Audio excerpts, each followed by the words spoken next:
Hello and welcome to the Study Abroad Pre-Departure Orientation for Faculty-Led Programs. Today we'll be covering some basic health and safety information, the insurance program that you'll be enrolled in during your study abroad, and the forms that I will need back from you before you depart for your trip. So you know a bit about me. My name is Heidi Bretz and I am the Assistant Director for Study Abroad and Exchanges here at UNCG. While in college, I studied abroad for a semester in Belgium and a summer in Tunisia. I'm excited that you have the opportunity to participate in a study abroad experience as well. Before we begin, the most important thing to make sure of before you leave for your program is that you have your passport. If at the time of listening you do not have your passport, you need to apply for it right away. Especially during the summer, the wait periods for an appointment and the processing times are increased. It may take up to 6 weeks to get your passport after you've had your initial appointment. If you have questions on how to apply for a passport, please visit travel.state.gov for more information. If you have your passport and it is within 6 months of expiration, you will need to get it renewed before you leave. Many countries require at least a 6-month validity from the date you depart the country to be able to enter the country. If you are an international degree-seeking student at UNCG, it is imperative that you meet with the International Student Services Coordinator as soon as possible. They will help you with your travel signatures and will also help to review visa information which may impact your program participation. To begin, we will talk a little bit about packing. You'll want to check with your airlines to see if they have any additional specifications, but these tips should apply across programs. For a program-specific packing list, or for additional materials you will need to bring with you, you will need to contact your faculty director. Please make sure to keep any travel documents on your person while you are traveling to and from your host country. This includes your passport, health insurance card, driver's license, and any visa information. Keep several copies of these important documents in different places in your personal item and in your checked luggage. Make sure that you keep these copies separate from the originals. Once you get to your accommodations, I would suggest leaving your passport hidden in your luggage or in a safe, if you feel it is safe to do so. Then carry one of the copies of your passport with you as identification, rather than the passport itself. It is a lot easier to replace a piece of paper than it is to replace a passport. Before you leave for your program, you should do some research to determine if you need additional vaccines or preventative care while you are overseas. A good resource for country-specific health information is the Centers for Disease Control website. You can also check with your doctor or your county's Board of Health for information on vaccines. It is wise to bring some basic first aid supplies with you in your luggage. Supplies will likely be available for purchase in your host country, but they may not be the same as what you are used to at home. Cold medicine, painkillers, antibiotic cream, antacids, and Band-Aids are good to have on hand. The importance of comfortable walking shoes cannot be overstated. Please make sure that your shoes are closed-toed and comfortable for walking several miles. You can bring shoes for dressing up or for the beach, but make sure that these are in addition to and not instead of good walking shoes. Wearing good shoes can help prevent painful blisters. If you find that your shoes rub on your feet, try wearing 2 pairs of socks. That way the socks will rub against each other, rather than your feet. You should plan to bring bug spray and sunscreen with you. These items can be hard to find or be more expensive in your host country. When buying bug spray, 100% DEET is the most effective for keeping creepy crawlies away. You may also want to bring a wide-brimmed hat and a light long-sleeve shirt to protect yourself from the sun.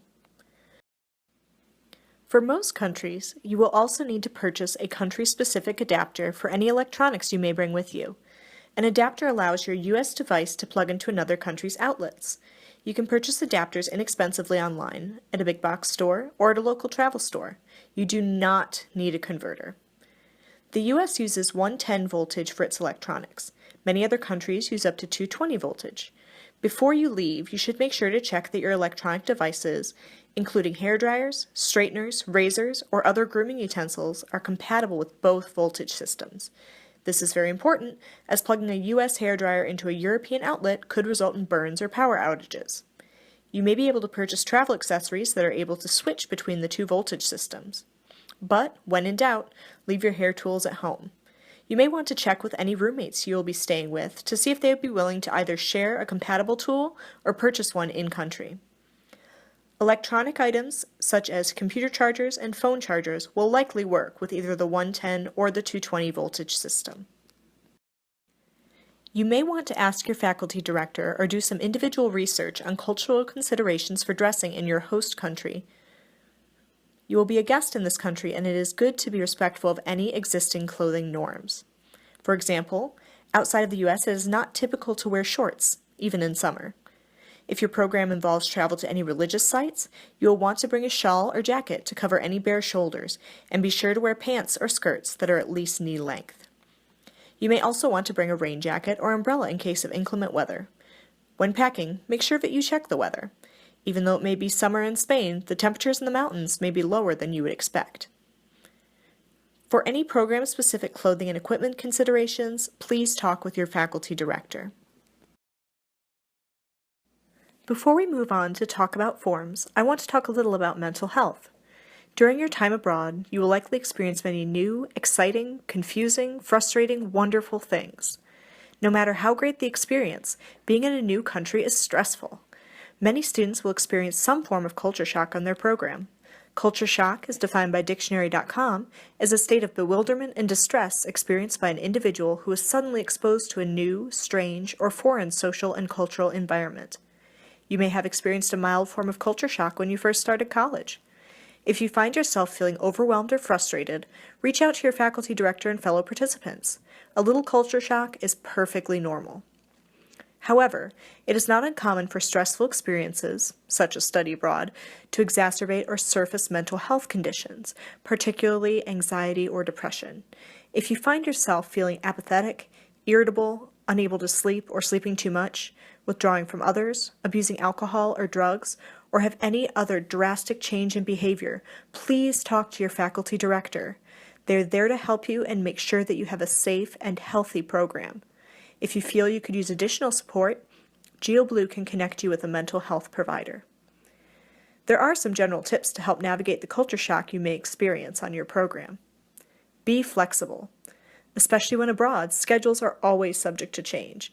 You may find the attitudes towards time are different, which may affect how quickly, or not, you arrive at a destination. Expect that plans will change and prepare yourself to roll with the punches. Be curious. You're going to be seeing a lot of new things that may seem strange or confusing. I encourage you to ask why whenever you see something that makes you pause. Ask about why a certain custom is important. Think about how your host country views time, or politeness, or friendship. These questions will help you dive deeper into your host culture and enrich your experience. Be open. Try something new.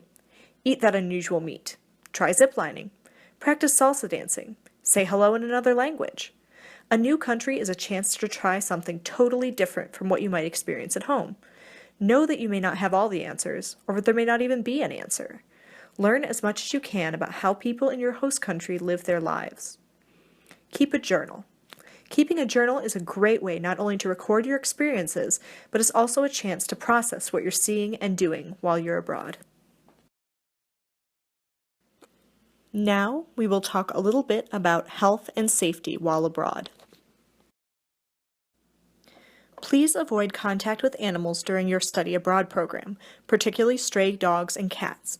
In many other countries, animals that you see on the street may not be friendly and may in fact be dangerous or carry disease. Look both ways before you cross the street. It may sound elementary, but auto and pedestrian accidents are the most common causes of injury or death abroad. Traffic may be coming from a completely different direction than what you're used to, and in many places, pedestrians do not have the right of way. Traffic laws may also be completely different from what you're used to. So, when crossing the road, take a few additional moments to look both ways. Be sure to check with your program director to determine if there are any program-specific health considerations of which you should be aware. Make sure that you always travel in groups on your program. Do not go out alone. There is safety in numbers, especially when the culture or the location is unfamiliar. If you do choose to go out, especially at night, take a friend with you and do not separate. Being alone can make you a target for pickpockets or other people looking to take advantage of tourists. It is best when you are going on a trip to have a crossbody bag or purse that zips, and to keep any valuables or wallets in your front pocket, including your phone. It is a lot harder for a pickpocket to be successful if your valuables are within your sight. If you are wearing a backpack, bring it around to the front of your body if you'll be standing on public transit or in a public location for any length of time, to prevent people from rifling through the pockets. Make sure to keep a good eye on your valuables, especially when in public transit and in crowded tourist locations. This is where pickpockets are most likely to be present, and they typically make their living taking items from tourists otherwise occupied with viewing the sights. The most common scenarios in which pickpocketing is likely to occur are in airports, bus terminals, metros, or other places of public transit, near crowded tourist sites, and outside of ATMs, particularly at night. Make sure to carry your own bags at all times and to keep a close eye on them. Sometimes thieves will pose as luggage carriers to take advantage of tourists. All the more reason to pack lightly. Leave any items that you would be sad to lose at home and avoid flashing valuables in public. It is most likely that you will travel by public transit or by transportation arranged by your program director during your study abroad. If you do find yourself needing to take a cab while you are abroad, keep these tips in mind. Illegal cabs are quite prevalent in some locations and can pose a safety risk. It is always better to call a cab than to hail one, as you can vet the cab company you are using beforehand. Ask your faculty director or a trusted local contact for a good company to use. Make sure that the driver's certification and cab number is prominently displayed and that they start the meter once you get into the cab and it is not already running. You'll also want to research what a typical cab fare is in your host country so you do not get overcharged. You should never get into a cab with someone already sitting in the front seat. During your program, you'll likely encounter new foods that you may not have even heard of before. While you're encouraged to be adventurous and try new things, there are some things to keep in mind. No matter how tasty the food, there's always a chance that your stomach may need some time to adjust to a new cuisine. It may be helpful to bring some antacids and antidiarrheal medication with you in your first aid kit, just in case. Please notify your faculty director of any dietary restrictions or allergies before you start your program, especially if you have a history of severe allergic reactions. Your safety is your director's top priority. I would recommend you avoid eating off of sketchy food carts while abroad. Food poisoning can really put a damper on your program. Finally, ask your faculty director or do your research on whether or not the tap water is safe to drink in your host country. If there is any doubt, use bottled water and avoid eating raw fruits and vegetables that are not peeled. Do keep in mind that, even if the tap water is safe, many countries will serve bottled water at restaurants rather than tap water, unless you specifically request it. If you choose to go out during your program, remember to travel in groups. Don't leave friends alone and make sure to watch your drinks. Always tell someone where you're going, when you plan to be back, and how they can reach you. Make sure that any after-hours activities you engage in do not affect your ability to participate in your program. If you need to catch a bus at 6 o'clock a.m., perhaps consider whether a late night is the best choice. You can ask your faculty director or do your own research on the drinking culture in your host country. In some countries, drinking is seen as the ultimate social activity, and locals may encourage you to join them. In other countries, alcohol may not even be permitted. They may drink much more or much stronger alcohol than you may be used to. However, you can always refuse to drink if you are uncomfortable. Your safety is the most important thing. In terms of alcohol use, UNCG's official policy is that if you are of age in the country in which you are traveling and are obeying the local laws and the student code of conduct, you are allowed to drink. That being said, please be responsible in your alcohol consumption. Alcohol in other countries may be stronger than what you're used to in the United States. For example, where I studied abroad in Belgium, a typical beer has 8 to 12% alcohol, rather than 3 to 5% as in the United States. Never go out drinking by yourself. Always go with a group. Make sure that you watch your drinks and don't accept drinks from strangers. One very important thing to remember is that your health insurance will not cover you if your injury or illness is related to alcohol use. If you are injured or become ill while drinking, you will be financially responsible for your own care. Additionally, be sure that any alcohol use does not affect your participation in the program. Do not use illegal drugs on your program. If you choose to imbibe legal drugs overseas, you will be subject to the host country's laws, which tend to be a lot more strict than in the United States. Similarly, if you were to be arrested, you would be subject to the judicial system in your host country. Also, do not bring anyone home with you or go home with a stranger. Your faculty may have more stringent rules on this, but our general guidance is to avoid having or being an overnight visitor. So please be safe, be smart, make good choices, and do your research to make sure that your behavior conforms to your host country's laws. Before you leave for your program, you will need to call your bank to let them know that you are traveling. Otherwise, they may think someone has stolen your card and cancel it or put a hold on it as soon as they see it used in another country.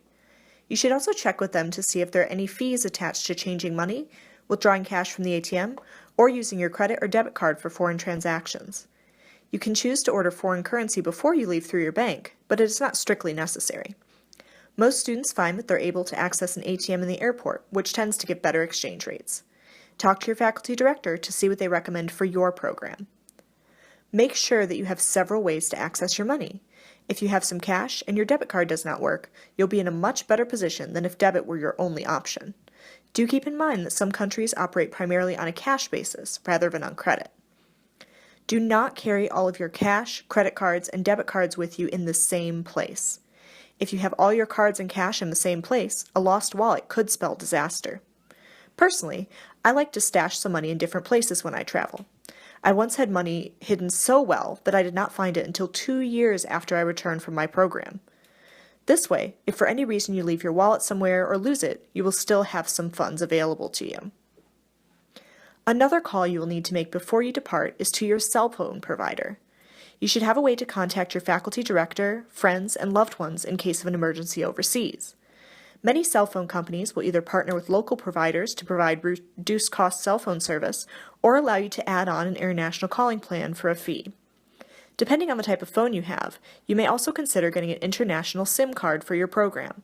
However, do keep in mind that these international SIM cards will typically allow you to make calls within your host country, but may not have international calling capabilities.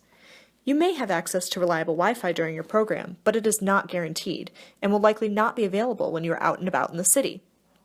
Therefore, it's very important to at least have some minutes or text messages that you can use in an emergency. Now, I will talk a little bit about your insurance plan that you will be enrolled in during the dates of your program.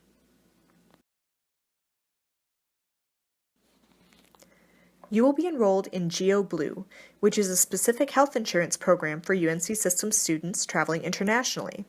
This insurance plan is zero deductible and covers everything from sprained ankles and colds to medical and political evacuation. They can also help you get prescription refills, doctor's appointments, and mental health care overseas. I will enroll you in the healthcare coverage, and you'll receive an email from GeoBlue. Make sure to check your spam folder, as it will often go to spam. The email includes a copy of your insurance card, which you should print and keep with you at all times. The phone number for GeoBlue that you can call from anywhere in the globe is 1-610-263-2847. The GeoBlue insurance plan is required for all students participating on a study abroad program. The cost is already included in your program fee. If you or your parents have international health insurance, it can serve as a supplement to the GeoBlue plan. Do keep in mind that GeoBlue only covers health. It does not provide insurance for your personal items or trip insurance. If you're interested in exploring additional personal effects or trip insurance, I would recommend looking at STA Travel or consulting with your primary insurance company. Please note that GeoBlue only works outside of the United States. If you become ill or are injured close to the end of your program, do not come back to the United States to seek treatment. Get the care you need in your host country. If you are taking any prescription medication, especially any medications that are psychoactive like ADHD and antidepressant medications, you can call GeoBlue before you go to figure out if you are able to take your medications with you or will need to sign any documentation. Some countries regulate the transport of these controlled substances across borders, so it is always good to check. If you need to arrange ongoing care during your program, you can call GeoBlue to arrange that as well. If you see a doctor for a routine appointment, you will likely not have to pay anything out of pocket, especially if you use the direct pay option through the GeoBlue website or their app, M-Passport. For some instances, especially with emergency care, you may be asked to pay out of pocket. If you are asked to pay before you receive treatment, make sure to keep your receipts and you can submit them to GeoBlue for reimbursement. More information and a reimbursement form are easily available on the GeoBlue website. Make sure that you always have a physical copy of your insurance card on your person while traveling. I will also have a copy of your insurance, as will your faculty director. I would also recommend keeping 1 or 2 additional copies in your luggage. The M-Passport app also will have a copy of your card, as well as access to GeoBlue services such as direct pay and medical term translation. I would encourage everyone to download the app before they travel. Remember, GeoBlue does not cover illness or injury related to alcohol use. GeoBlue is a great resource and you've already paid for it, so please use it. Please see a doctor even if it's just a cold or a scrape. An ounce of prevention is worth a pound of cure.